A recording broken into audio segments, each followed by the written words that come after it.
organizations. To fuel this impact, we have raised over $220 million in funding. Our budget has grown at a rate of about 25% year over year, and we have managed this while also recording a very high level of staff satisfaction. Though we are still a young organization, our work is beginning to garner international attention. Harvard Business School is teaching a case study on the Freedom Fund's strategy and impact. Thought leaders in philanthropy such as Bridgespan, the Gates Foundation, Mackenzie Scott, and the Philanthropy Workshop are highlighting the impact of our work.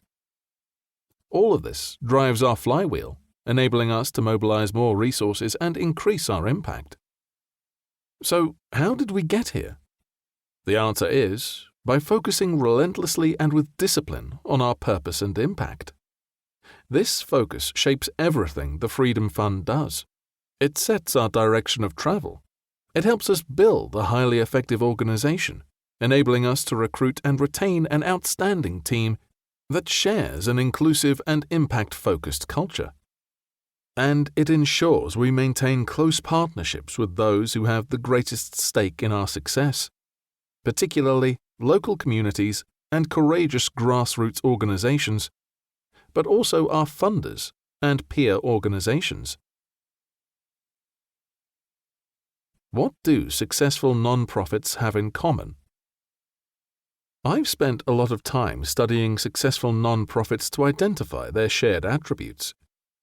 In addition to my 2 decades working for nonprofits, I've also served on 7 nonprofit boards to date, which has given me a first-hand perspective on governance.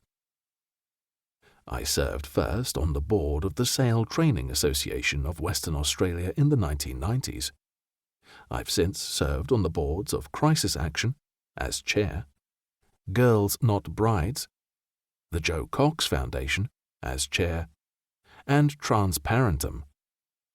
I currently serve on the advisory board of Global Witness, a passionate and powerful campaigning organization that takes on governments and companies to protect human rights and secure the future of our planet.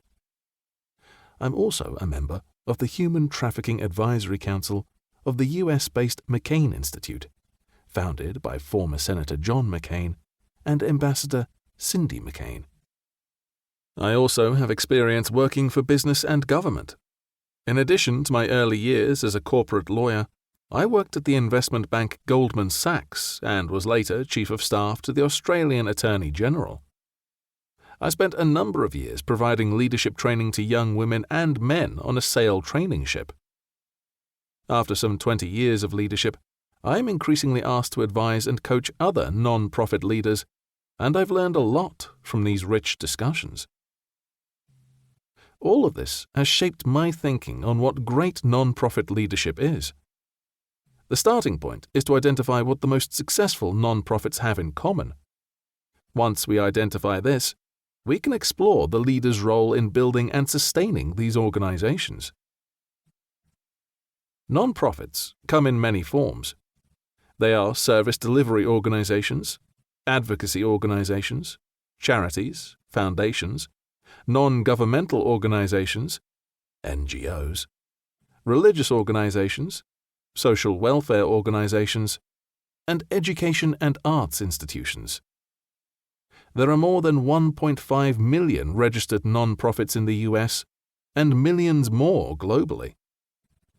Given this diversity, it's not surprising that many factors contribute to non-profit success, starting with leadership, but also including staff, culture, the issue being addressed, operational context, funding models, and peers and competitors.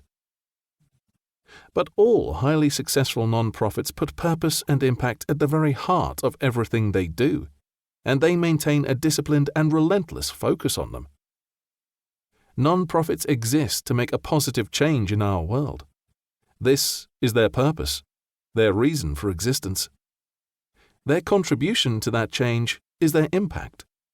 They save lives, protect rights, tackle poverty and hunger, promote the arts, provide education and health services to the world's least fortunate, and much more. Some non-profits have more impact than others.